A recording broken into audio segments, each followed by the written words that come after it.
बच्चों, let's read the question. So question says a transgenic food crop which may help in solving the problem of night blindness in developing countries is. तो हम question में ये पूछ रहा है कि एक ट्रांसजेनिक क्रॉप है जिसका यूज कर सकते हैं किसमें, नाइट ब्लाइंडनेस की प्रॉब्लम जिस कंट्रीज में होती है उसको सॉल्व करने में यूज कर सकते हैं। तो बताना है कौन सी क्रॉप है।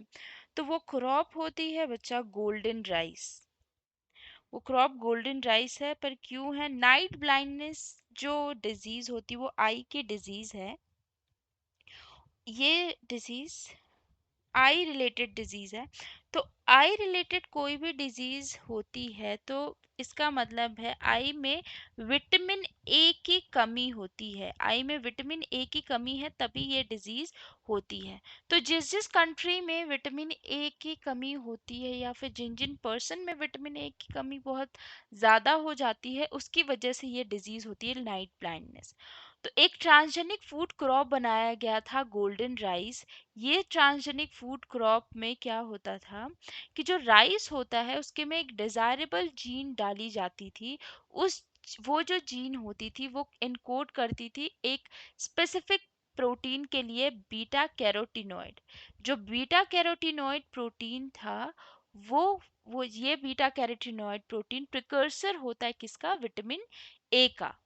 तो जब ये जीन इसमें इंसर्ट करवाई गई तो ये जो गोल्डन राइस जो कि एक ट्रांसजेनिक फूड क्रॉप है इसमें विटामिन ए बहुत ज़्यादा अमाउंट में आ गया। तो जो जो पर्सन अगर ये जिस कंट्रीज में विटामिन ए का सोर्स नहीं है या फिर जहाँ पे नाइट ब्लाइंडनेस की जिस कंट्रीज में कंडीशन बहुत ज़्यादा बढ़ रही है तो ऑब्वियस सी बात है वहाँ पे विटामिन ए की कमी है तभी। तो गोल्डन राइस वाली जो ट्रांसजेनिक फूड क्रॉप है वो इस प्रॉब्लम को सॉल्व करने में मददगार हो सकती है उस कंट्रीज के लिए, क्योंकि इसमें विटामिन ए बहुत हाई अमाउंट में होता है। तो करेक्ट आंसर हो गया बच्चों फोर्थ, जो कि है गोल्डन राइस, ये करेक्ट आंसर है। अब बात कर लेते हैं पहला ऑप्शन क्या बोल रहा है, फ्लेवर शेवर टोमेटोज। तो फ्लेवर शेवर टोमेटोज बच्चा ये भी एक टाइप का ट्रांसजेनिक फूड क्रॉप ही है। इसमें क्या किया गया कि टोमेटोज जो है वो फ्रूट की कैटेगरी में आता है। तो जब फ्रूट राइपनिंग होता है तो वहाँ पे फ्रूट राइपनिंग के टाइम पे क्या होता है, पेक्टिन का डिग्रेडेशन, जो पेक्टिन का डिग्रेडेशन होगा तब जाके फिर ये फ्रूट की सॉफ्टनिंग होगी और राइपनिंग होगी। तो जो इसकी वॉल होगी वो सॉफ्ट हो जाएगी। लेकिन फ्लेवर सेवर जो वैरायटी ऑफ टोमेटो होता है उसमें क्या होता है कि ये पेक्टिन का डिग्रेडेशन नहीं होता है, ऐसी जीन डाली जाती है। तो इसमें जो फ्रूट बनेगा वो उसमें सॉफ्टनिंग नहीं होगी। तो जब सॉफ्टनिंग नहीं होगी फ्रूट में तो ये फ्रूट जो है वो टाइट फ्रेश, ये जो फ्लेवर शेवर टोमेटो है इसमें जो जीन डाला गया है जिसकी वजह से ये जो टोमेटोज होते हैं वो ज़्यादा फ्रेश होते हैं और इनका जो टेक्सचर होता है, फ्लेवर होता है, वो भी ओरिजिनल टोमेटो से ज़्यादा होता है। तो इसके लिए ये ट्रांसजेनिक फूड क्रॉप बनाई गई। तो ऑप्शन फर्स्ट जो है अकॉर्डिंग क्वेश्चन के अकॉर्डिंग इनकरेक्ट है। सेकंड है स्टारलिंक मेज।